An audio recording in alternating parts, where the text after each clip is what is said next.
시편 23편 제목을 순전한 말씀맞이 그렇게 잡아봤어요. 우리의 삶의 아픔은 이것이죠. 최선을 다해서 살았는데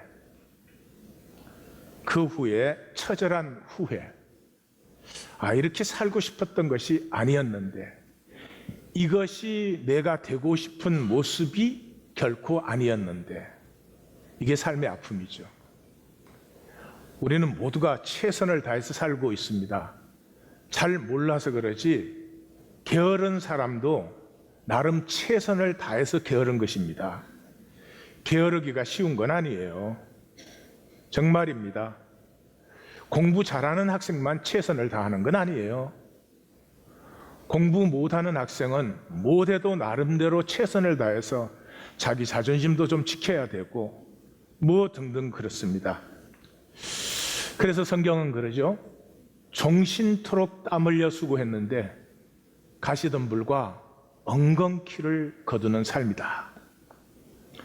그래서 전도서는 헛되고 헛되며 헛되고 헛되니 모든 것이 헛되도다. 바울은 정말 열심히 산 사람이죠. 최선을 다해서. 근데 예수님을 만나고 나서 예수님을 만나기 전의 삶을 향방 없는 달리기였고 허공을 치는 주먹질이었다. 그렇게 표현합니다. 왜 그렇죠? 이유는 거짓으로 살았기 때문입니다. 거짓으로 살았다는 말은 내 자신일 수가 없었다, 그런 말이죠. 그냥 세상에 사는 삶이에요.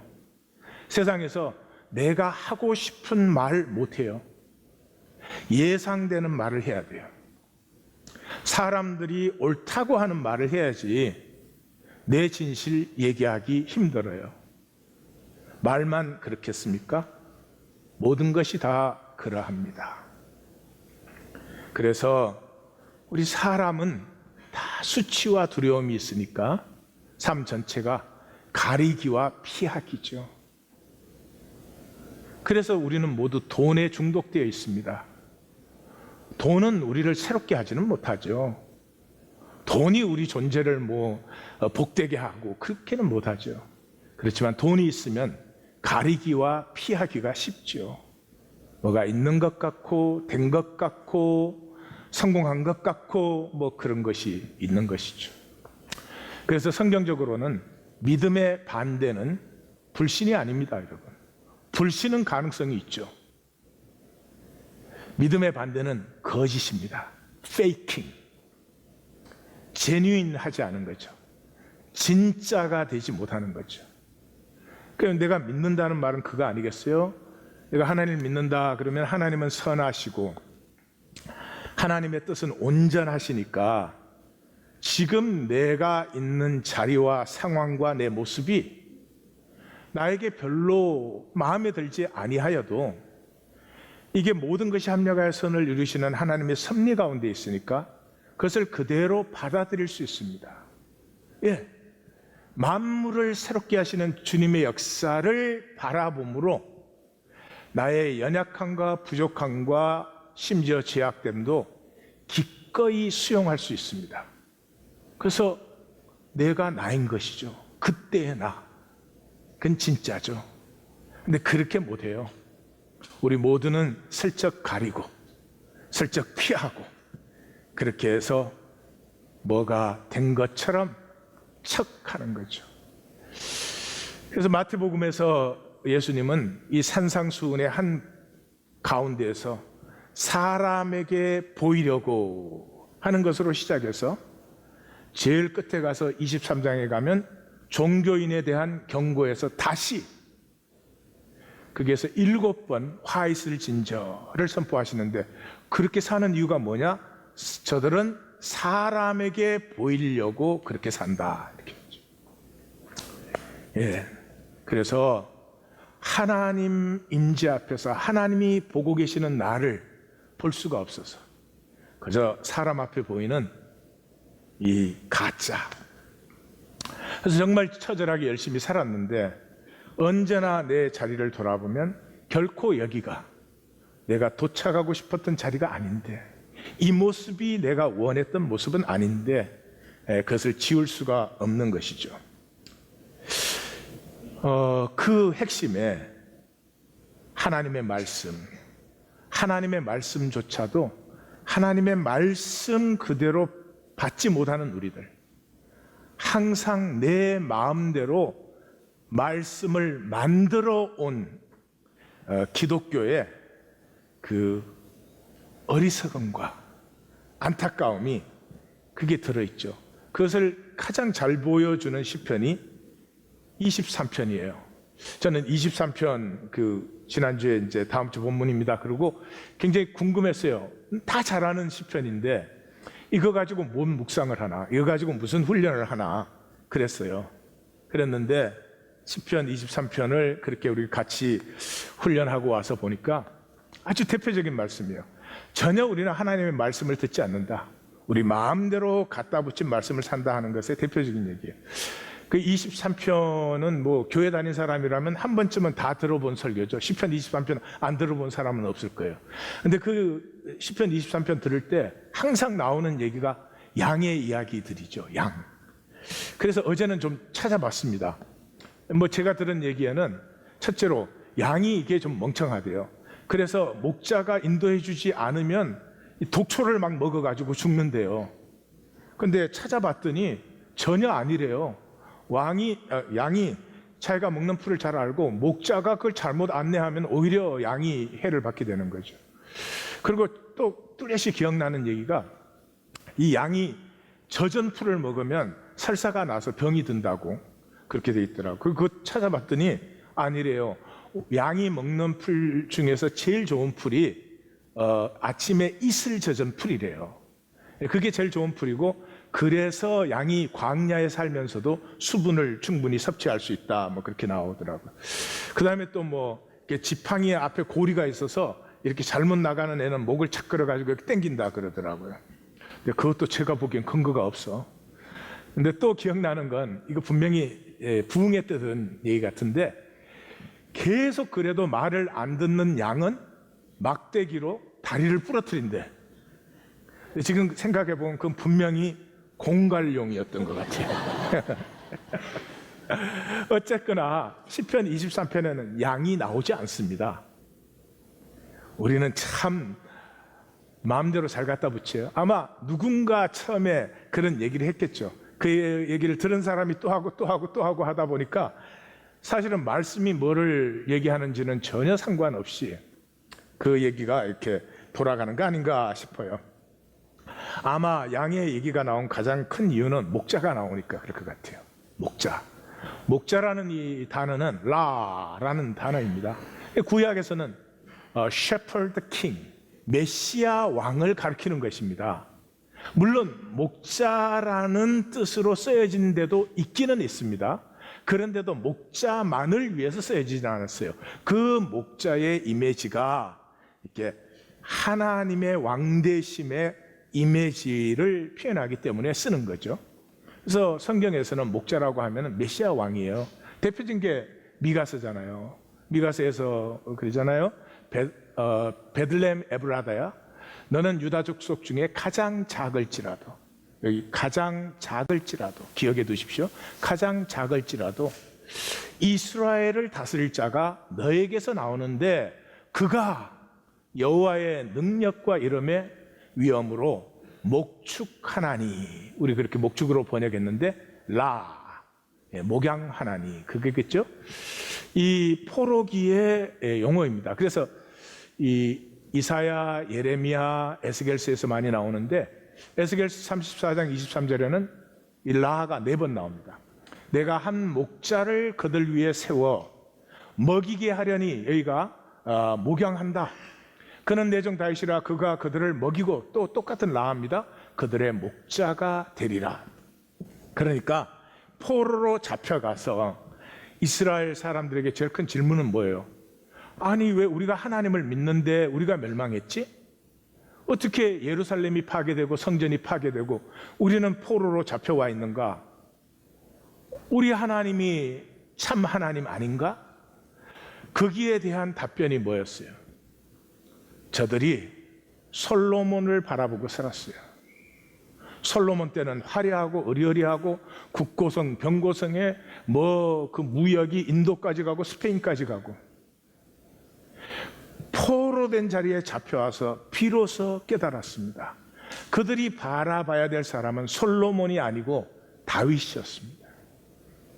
다윗은 인류 역사에 처음으로 유럽과 아시아와 아프리카가 만나는 이 대륙의 핵심점에 가장 많은 부족들이 살고 있는 지역을 처음으로 통일한, 그리고 마지막으로 통일한 유일한 왕입니다. 그럼에도 불구하고 그는 국고성도 없었고 병거성도 없었고 자기성도 없었고 하나님의 성전도 짓지 못했습니다. 다윗에게는 전장에 참여했던 자나 남아있던 자의 분깃이 일반이라. 이스라엘이 어떤 나라냐? 다른 나라처럼 성 세우고 군대 세우고 그런 나라가 아니고, 공이 있든지 없든지, 공이 있는 사람은 공이 있음으로 이미 즐거운 것이고, 공이 있음으로 자기가 떳떳한 것이고, 그러면 됐지. 공이 있다고 그 결과물까지 더 가져야 되고, 그건 아니지. 공이 없는 사람도 얼마나 힘들겠어. 예, 먹고 사는 건 같이 나누어서 먹고 사는 희년정신. 비로소 포로로 잡혀온 자리에서 이것을 깨닫습니다.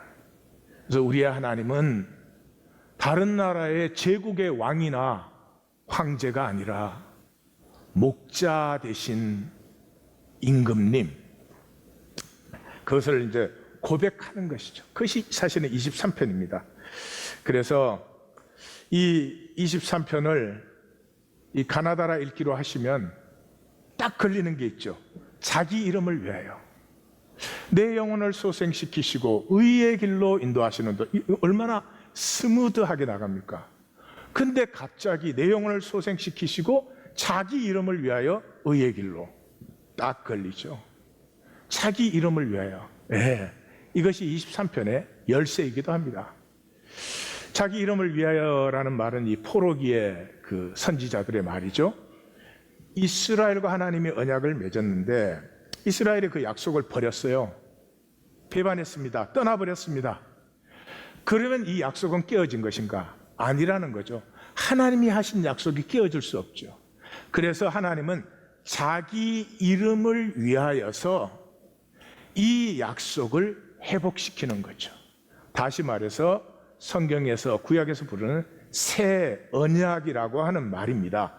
그래서 저들이 버린 자리에서 하나님이 이 약속을 회복한다. 왜? 자기 이름을 위해서, 그런 뜻이죠. 그래서 이사야서 48장 9절에도 내 이름을 위하여서, 내 영광을 위하여서 내가 참고 너를 멸절하지는 않는다. 너희들이 파멸된 자리에 있지만 멸절하지는 않는다. 나는 나를 위하며 나를 위하여, 두 번이나 이럴 것이라 어찌 내 이름을 내가 욕되게 하겠느냐. 그렇게 하시는데 그 11절인데 1절에서 10절까지 내용이 뭐가 나와요? 너희가 만군의 여호와의 이름을 부르지, 만군의 여호와 이러지만은 우상 숭배하고 불순종하고 배역하였다 하는 내용 후에 나오는 거죠. 에스겔서도 똑같습니다. 내가 내 이름을 위하여서 달리 생각하였다.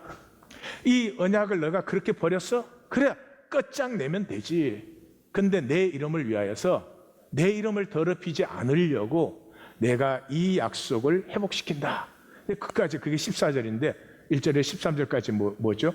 내가 만국 앞에서 너희를 출애굽을 시키고 그랬는데 너희는 반역하고 불순종하고 안식일을 더럽혔다.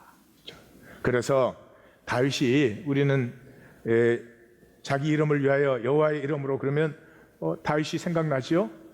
너는 칼과 창과 단창으로 내게 나오지만 나는 만군의 여호와의 이름으로 내게 나아간다. 그럴 때 그 만군의 여호와의 이름이 무슨 마술이 아니고요, 이름으로 나가면 힘이 세지는 게 아니고, 만군의 여호와의 이름이라고 하는 것은 하나님이 나와 함께 하신다는 약속 관계 안으로 들어가는 거죠. 그 약속을 믿고 나아가는 거라는 거죠. 그래서 뭐예요? 이 신약에 우리 이 기독교 안에서 제일 오해된 것이 누구든지 주의 이름을 부르는 자는 구원을 받을. 그럼 주여 그러면 다 구원 받는다는 거죠. 그럼 예수님이 거짓말 하셨죠. 주여 주여 하는 자마다 하나님 나라로 들어가는 것이 아니라 그러셨으니까.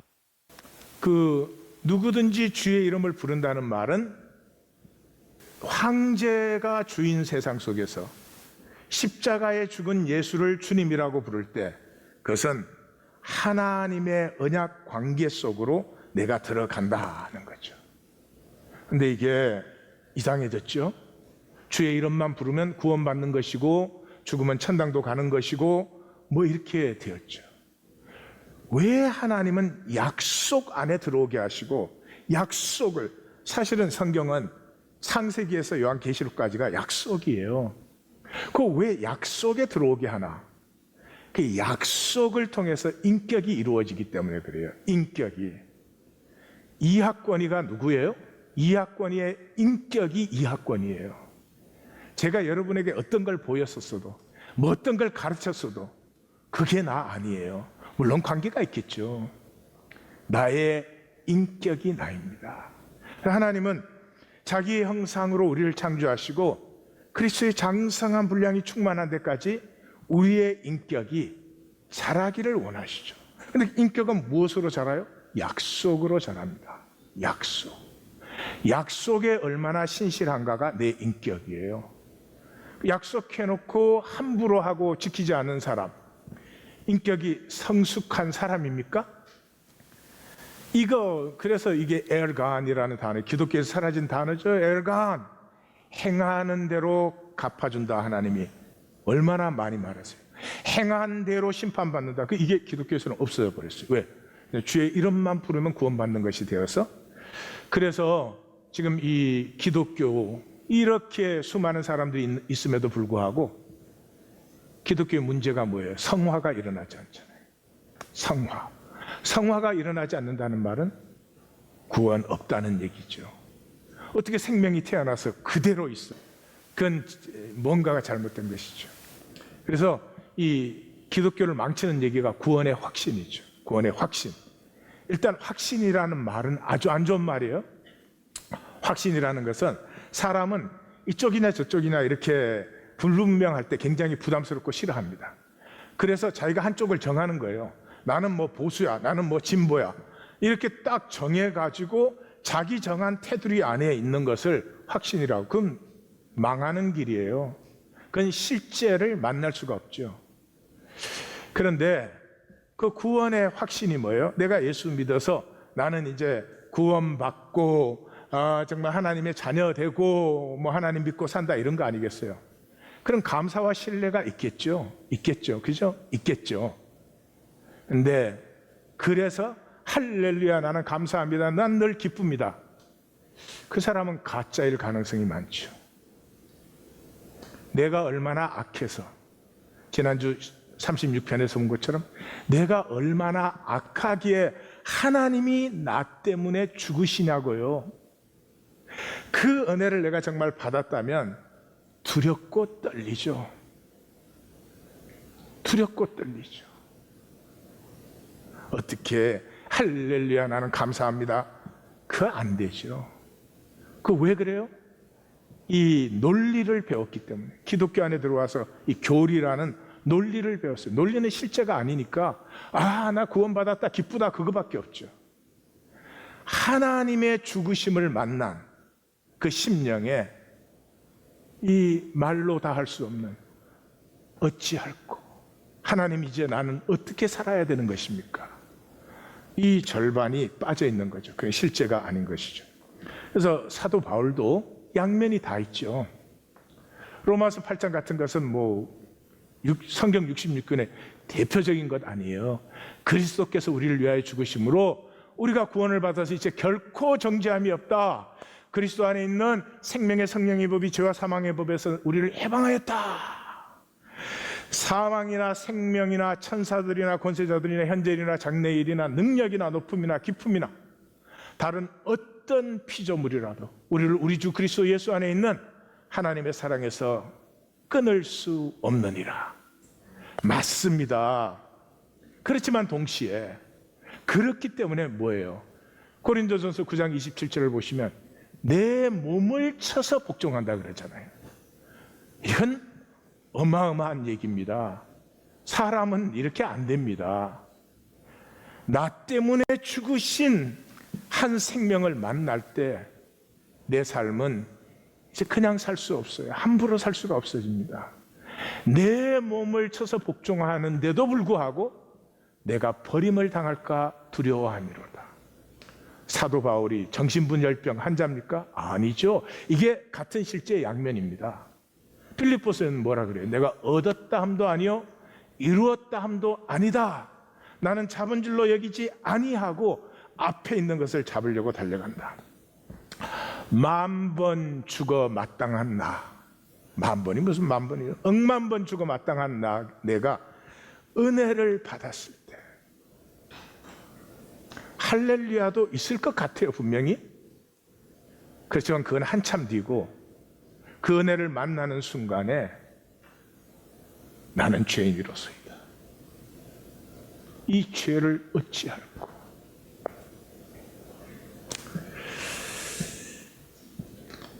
오늘 우리는 말씀이라는 실제를 만나지 못하고 기독교 안에 통하는 교리의 논리에 익숙해져서 삶은 살지 않는데 지식은 너무나 많은 정말 불행한 시대를 걷고 있습니다. 시편 23편 본문 자체는 무엇입니까? 여호와는 나의 왕. 신약적으로 얘기하면 뭐죠? 하나님의 나라죠. 하나님의 다스림, 나의 왕.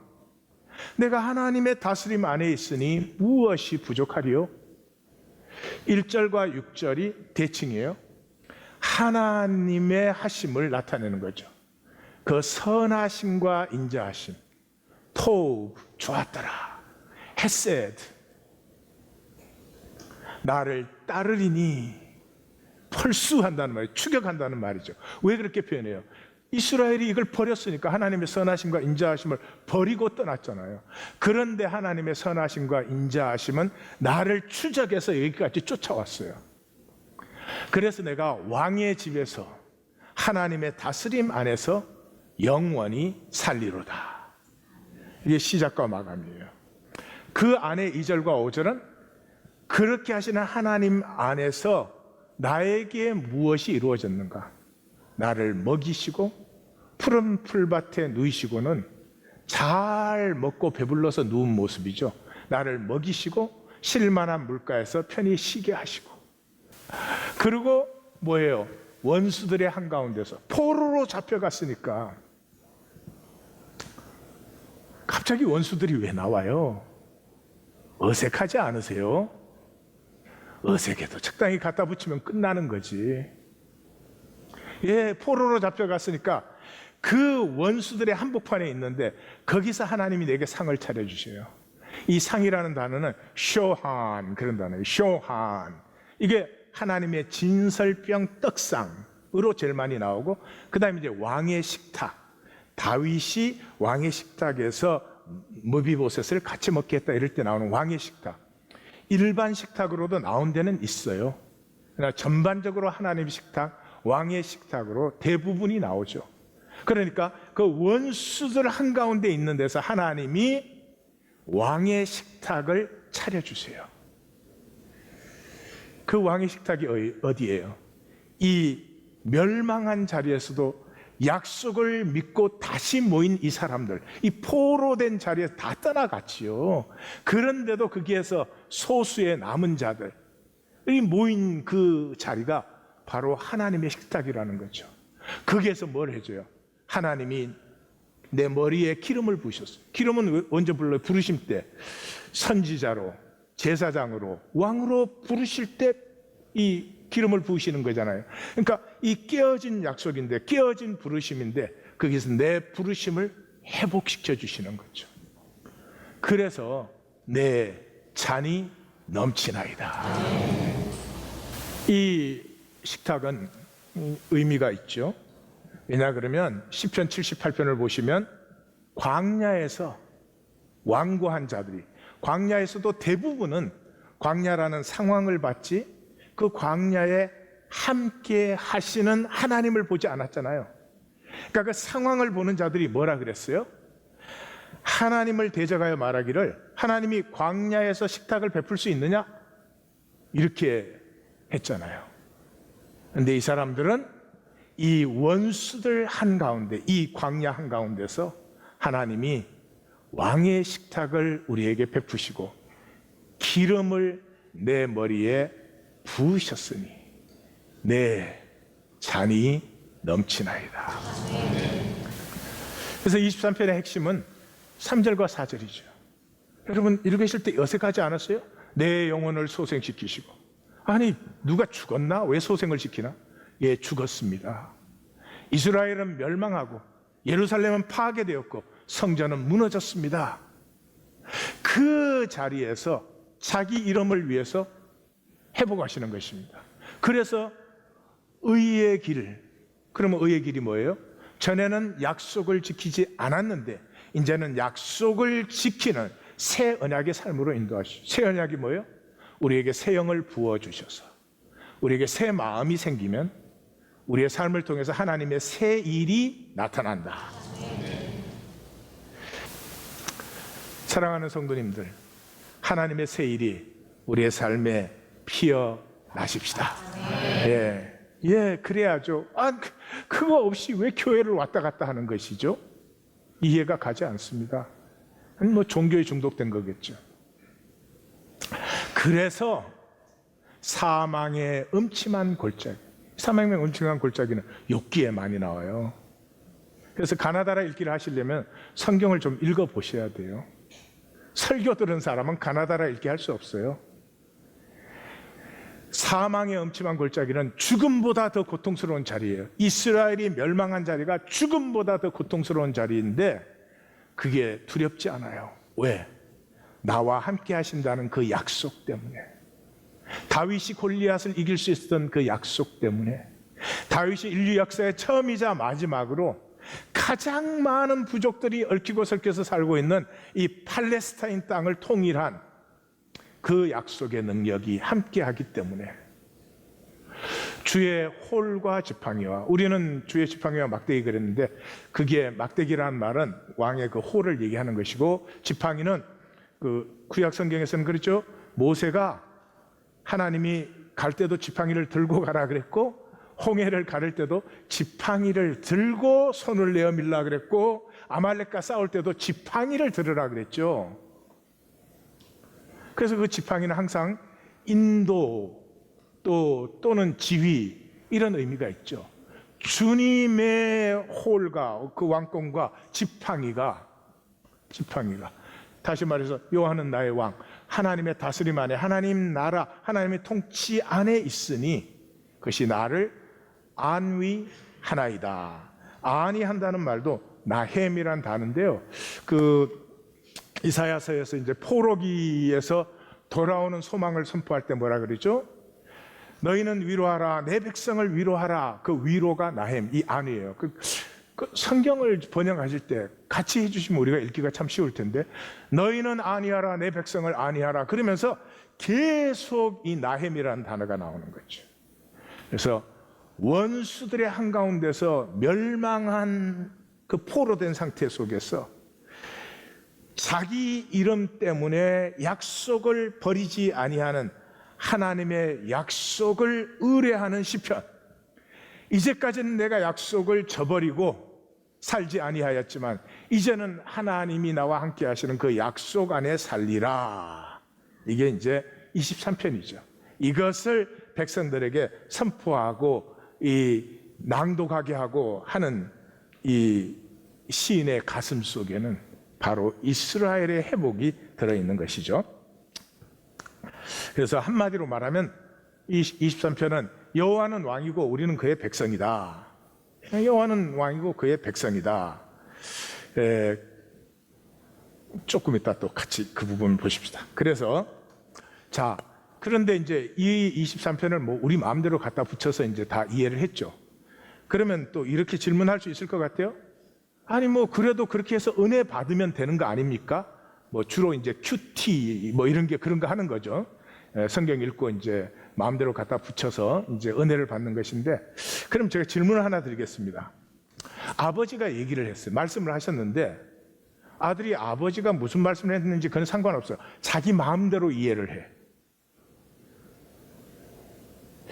이게 안 통하네. 그럼 엄마로 바꿔서 하겠습니다. 다 자식들이 있으시죠? 자, 엄마가 딸에게 간절히 당부를 해. 근데 딸이 엄마가 무슨 말을 하는지 전혀 상관없고 자기 마음대로 해석해. 기쁘시죠? 아니요. 예, 그런 건 답을 잘하시네. 자, 하나님의 말씀은 말씀으로 만날 때 능력이 되는 것이지, 내 에고를 가지고 아무리 휘황찬란하게 오묘하게 이해를 해도 그것이 나를 바꿀 수는 없지요. 그래서 말씀을 만나려고 하면 내 에고를 다스려야 되는데, 에고가 이게 문제죠. 에고가 뭐예요? 내 주권의 나, 내가 마음대로 하는 나, 내 선악과의 나죠. 내가 중심이 되어서 선악을 판단하는 거지. 이 에고는 1분도 멈추지를 못해요. 1분도 멈추지를 못해요. 내가 중심이 아니면 금방 불안해져. 그래서 끝나고 친교실에 갔는데 좌측 테이블에서 웃으면 깜짝 놀라. 또 나를 씹는구나 이러고. 거기에 중독적으로 자기중심적이에요. 식당에 가서 밥을 먹는데 전혀 모르는 사람의 용모와 태도 때문에 짜증이 나기도 하고, 저 사람은 왜 사나 이런 생각도 들고. 나만 그러나? 정말 말릴 수 없을 정도로 자기중심적이에요. 그걸 가지고 말씀을 읽자마자 해석하고 파악하고 판단하고, 그 중심엔 자기는 무의식적이겠지만 오로지 남보다 옳고 잘나려고. 그것도 어떻게 말씀이 만나지겠어요? 말씀 앞에는 겸비하게 머무셔야 됩니다. 내가 알고 이해하고 판단하기 전에 겸비하게 머무셔야 됩니다. 하나님이 내게 말씀하셔야지. 어떻게 내가 내가 해석한 말씀은, 이 최고의 거짓말이 뭐냐 그러면, 이렇게 우리가 해석할 때는 머리로 해석하지 않아요? 판단하지 않아요? 근데 머리에 들어온 것이 가슴에 내려오기까지는 많은 시간이 걸린다. 새빨간 거짓말이에요. 머리에 들어온 것은 지식이 됩니다. 그리고 지식은 오로지 힘을 위해서 사용합니다. will to power. 인류 역사의 지식이 진리를 섬긴 적은 한 번도 없습니다. 항상 권력을 섬겼습니다.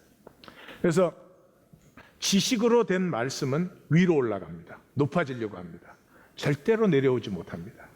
가슴으로 온 것은 삶이 됩니다. 그건 어쩔 수가 없어요. 가슴으로 사는 것이니까요. 그래서 생각의 함정을 주의하셔야 됩니다.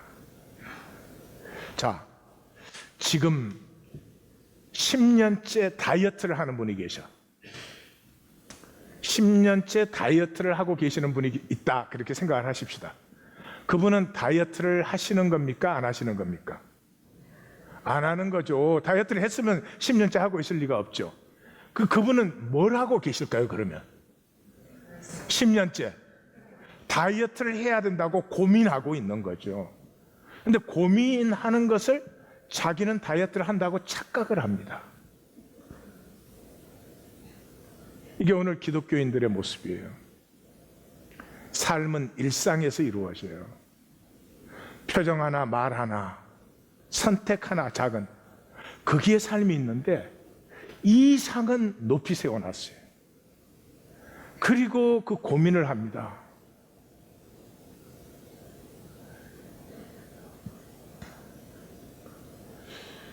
하나님 교회는 조금은 다른 것 같은데, 다른 교회 예배 기도 한번 들어보십시오. 전부 그거 아니에요? 이런데 우리가 살지 못하고 왔습니다, 뭐 이런 거 아니겠어요? 뭘 못 살아요? 이상을 바라보니까 그렇지. 그건 논리 아니에요? never mind. 내 삶의 자리에서 작아도 genuineness, 그냥 나 자신을 살아보라고요. 이 에고를 깨지 않고는 우리는 계속 거짓으로 살아갑니다. 말 한마디에조차도 계산이 다 들어가 있습니다. 이 에고를 깨는 것은 말씀뿐이죠. 하나님의 말씀은 살아있기 때문에 죽은 어떤 것도 우리의 에고를 깰 수는 없습니다.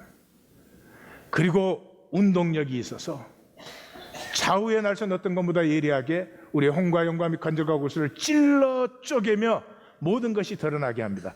이게 참 괴로운 일이죠, 사실은. 그래서 우리가 의식적으로 피해요. 사실은 말씀은 우리에게 임하기를 원하는데 우리가 피해요. 근데 아니에요. 말씀이 임해서 딱 드러나면 그렇게 마음이 편해요. 하나님, 내가 이 하나님 교회에서 내가 하나님 노릇하고 있는 것 아닙니까? 그렇습니다.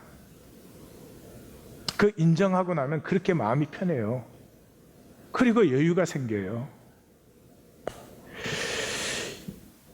그렇지만 이 말씀이 부담스러우니까 어디에는, 에고에는, 예수님이 그러시잖아요. 요한복음 6장에서 내 말이 너희에게 걸림이 되느냐? 그 전에 무슨 말씀하셨어요? 너희가 나 따르는 이유는 떡을 먹고 배부른 까닭이다. 근데 너희 조상 광야에서 떡 먹었지만 죽지 않았니?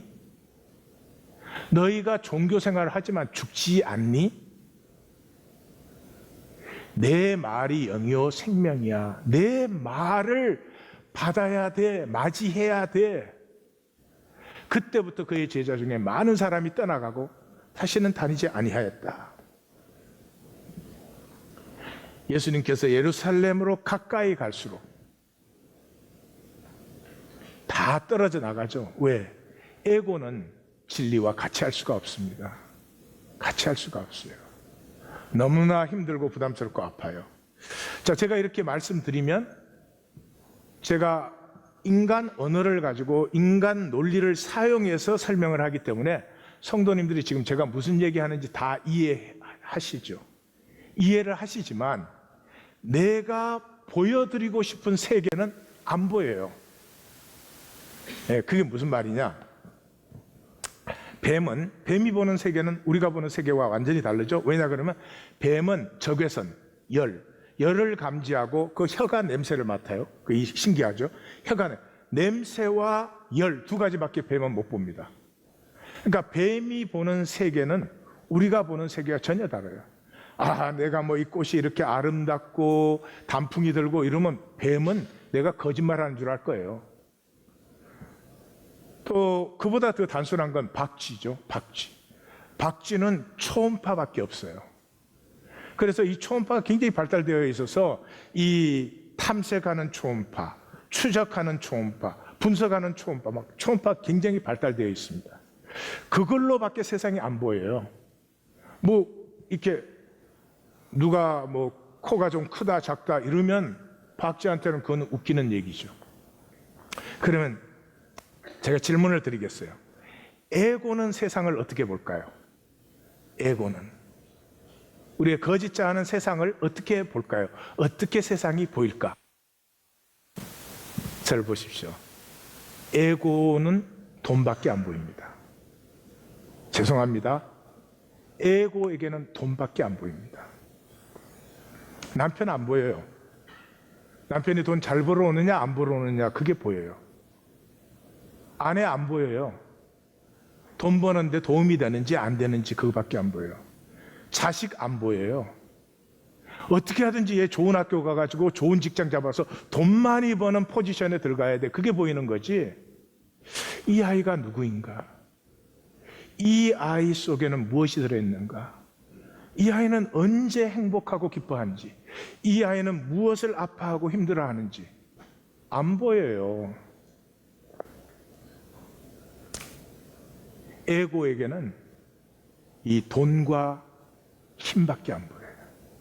그 한국에서 이렇게 오신 손님들이 보면 재밌어요. 저를 만나면 이렇게 저한테 이제 질문을 못 해요. 왜냐하면 저를 좀 아시는 분들은 제가 무슨 이 신앙의 어떤 본질 부분을 그래도 좀 회복해 보려고 몸부림을 치는 사람이다 하는 걸 알죠.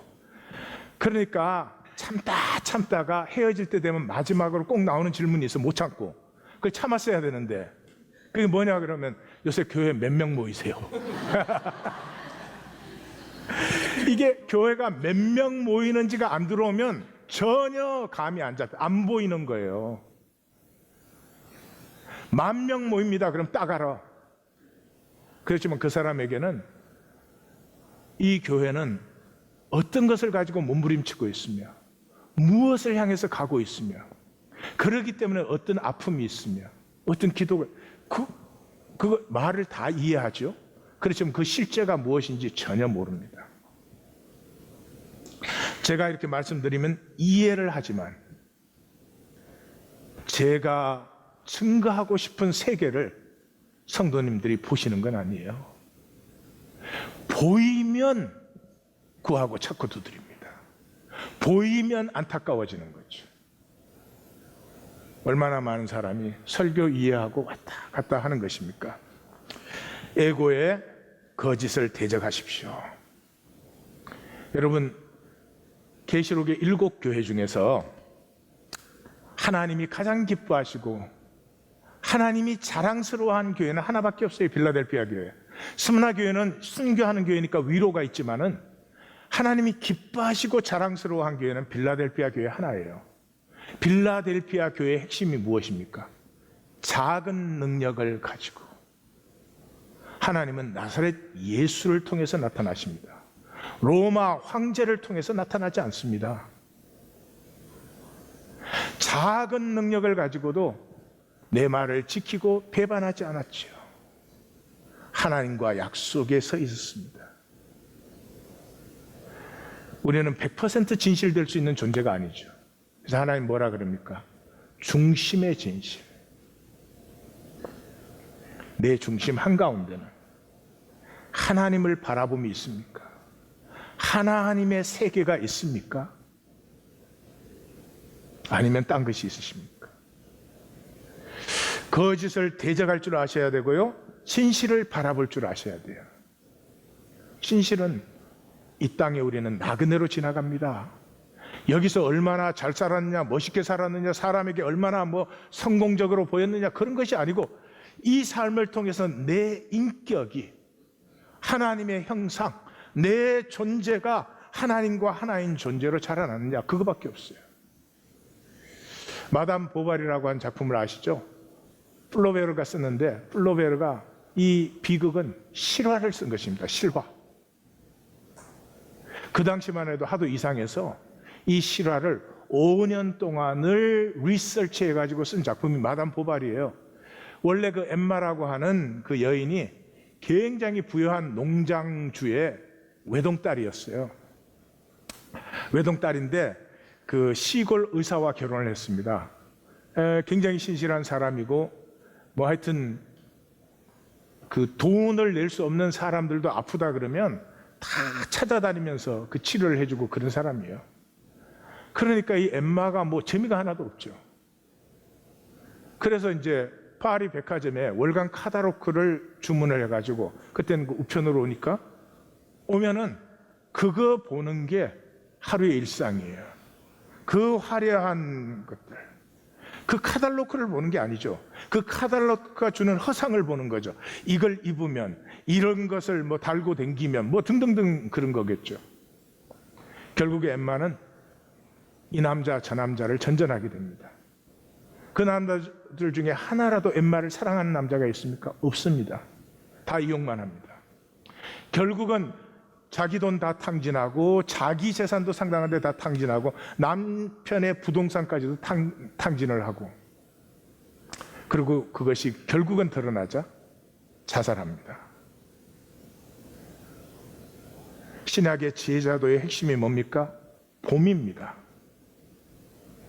에고는 하나님의 나라, 보이지 않습니다. 이해 다 하시겠지만 보이지 않습니다. 광야 신앙의 핵심이 뭐였습니까? 봄이었습니다. 봄. 하나님이 함께 하시는데 보이지 않는 것이죠. 그러면 23편의 핵심은 그거죠. 부족함이 없는 선하심과 인자하심을 어떻게 누리는가? 토브 앤 헤세드. 우리 동양에서는 무의라 그래요.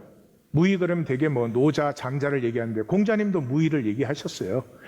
요 임금님이 무의로 다스렸더니 모두가 평안했다 뭐 그러는 거죠. 우리가 한 2년 전에 이 말씀 읽기를 시작하면서 as is 훈련을 했습니다. as is. 그냥 내 모습 그대로, 너 모습 그대로, 만유를 있는 그대로 좀 그대로 누리자, 받아주자 뭐 그런 얘기를 했어요. 그 장자가 무의를 설명하는데 얘기를 해요. 이게 굉장히 제일 이해하기 쉬운 얘기 같아요. 재경이라는 목수가 있었어요. 재경이라는 목수가 있었는데 이 재경이 수레바퀴와 그 수레바퀴 축을 만들어요. 그러면 아주 딱 맞아요. 그래서 이게 뭐 비가 와서 젖어도 날씨가 그때 나무로 다 만드니까요. 날씨가 맑아서 이게 바짝 말라도 잘 돌아가요. 근데 다른 사람이 만들면 이게 뭐 가뭄이 와서 좀 가뭄이 안 와도 비가 뭐 몇 주 안 와서 말라버리면 이게 헐거워서 돌아가기도 하고 비가 오면 이게 터져 나가기도 하고. 근데 뭐 재경이 만든 것은 그런 것이 없어요. 그래서 노나라 임금님이 재경한테 물었어요. 너는 어떻게 해서 그렇게 만드느냐? 무슨 비술이 있느냐? 그랬더니 재경이 답을 하는 거예요. 신은 목수에 지나지 않습니다. 무슨 비술이 있겠습니까? 그렇지만 한 가지 이런 것은 있습니다. 신이 바퀴와 축을 만들려 할 때는 감히 신기를 소모시키지 않고 하나님의 말씀 앞에 설 때 감히 생각을 어지럽히지 아니하고 반드시 재개한다는 게 목욕한다는 거예요. 반드시 재개하여 마음을 깨끗이 합니다. 사흘을 재개하면 상이나 벼슬을 받으려고 하는 그런 욕심이 쓰러지게 되고 닷새를 재개하면 사람들이 이게 또 잘못 만들었다고 하지 않을까, 이렇게 칭찬 들을까, 아니면 욕을 먹을까 이런 생각이 사라지고 일회를 재개하면 생각의 동함과 어지러움이 사라지고 내가 사지와 육체를 지녔다는 것조차도 잊어버리고 맙니다. 그때 숲으로 가면 나무의 모습과 성질이 느껴지고 그래서 그 성질을 따라 가지고 와서 만들 때 내 본성과 나무의 본성이 하나가 됩니다. 다시 말해서 그냥 압니다. 어떻게 축을 깎아서 바퀴 구멍에 맞춰야 되는지 자로 재는 게 아니고 그냥 압니다. 그렇습니다. 하나님의 말씀을 만나는 길은 내 지식을 늘려야 되는 것도 아니고 내가 무슨 기술이 있어야 되는 것도 아니고 말씀 앞에 내 어지러운 에고를 좀 내려놓을 줄 알아야 됩니다. 예수님의 말씀을 한번 들어보십시오. 내 죄 사함을 받았느니라. 내가 너의 죄를 사했다 한 번이라도 그랬습니까? 아닙니다. 내 믿음이 너를 구원하였다. 내가 너를 구원했다고 했습니까? 한 번도 그러지 않습니다. 귀신이 내 딸에게서 내 아들에게서 나갔느니라 그랬죠? 내가 귀신을 쫓았느니라 그러지 않았습니다. 다시 말해서 무슨 말이에요? 예수님 앞에 나온 모든 사람이 병이 났거나 귀신이 쫓겨가거나 구원을 받지는 않았죠. 근데 이 사람들은 예수님 앞에 나올 때 어지러운 생각이 아니라 내 병이 나아야 돼, 뭐 내가 어떻게 해야 돼, 그런 것이 아니고요. 그냥 하나님 앞으로 나오다 보면 그렇게 돼요. 병 나으려고 나오는데 하나님 앞에 가까워지면 병이 문제가 아니고 하나님을 만나야 되는구나. 내가 병 낫는 게 문제가 아니고 내가 하나님을 못 만나는구나. 그래서 그런 것들이 사라져 버리고 하나님을 향함이 일어나죠. 향함이 일어날 때 하나님의 선하심과 인자하심은 태초 이래로 우리를 향하고 있어요. 우리를 만나고 싶어서. 왜? 우리 안에 하나님의 형상이 있으니까 내 새끼가, 내 모습이 내 생명이 있는 그 자리로 하나님의 선하심과 인자하심은 억겁을 통해서 나를 향하고 있는데 못 만나요. 내가 어지러워서. 심지어 내가 믿어야 되겠다, 믿습니다, 안 되시는 거 저보다 더 잘 아시죠? 그래서 에고가 내려지면 하나님과 나 사이에 얼라인먼트가 이루어지죠. 하나님과 내가 가까워질수록 내가 병 나아야지, 어째야지, 이런 것이 쓰러지고요. 그 앞에 거짓되고 악한 나를 만나게 되죠. 죽음을 만나는 것입니다. 하나님과 얼라인이 되면서 죽음을 넘어서 살기 시작하는 것이죠. 하나님의 말씀이 임하셔서 죽음을 살던 내가 죽음을 넘어서서 그 말씀이 내 안에 있는 하나님의 형상을 터치하여서 하나님의 생명이 내게서 피어나게 하는, 하나님의 생명이 뭐예요? 말씀이죠. 말씀이 성육되게 하는 역사가 일어나는 거죠. 믿음은 순전함으로 말씀을 맞이하는 것입니다. 말씀 읽으려고 애쓰지 마십시오. 말씀 알아내려고 애쓰지 마십시오. 말씀은 이미 그 인자하심과 그 선하심으로 영원토록 나를 향하고 있는데, 내 에고가, 이 어지러운 에고가, 내 생각이 실제와 나 사이를 단절시키고 있잖아요. 마리아는 주의 여종이오니 말씀대로 내게 이루어지리라. 우리는 마지막 과정에 들어왔습니다. 무엇이 교회인가? 누가 그리스도인인가 하는 질문을 품고 13년 반 전에 시작해서 참 어려운 과정을 지나서 답은 간단하지 않습니까? 말씀을 만나면 그 말씀에 비춰진 나는 거짓되고 악한 나,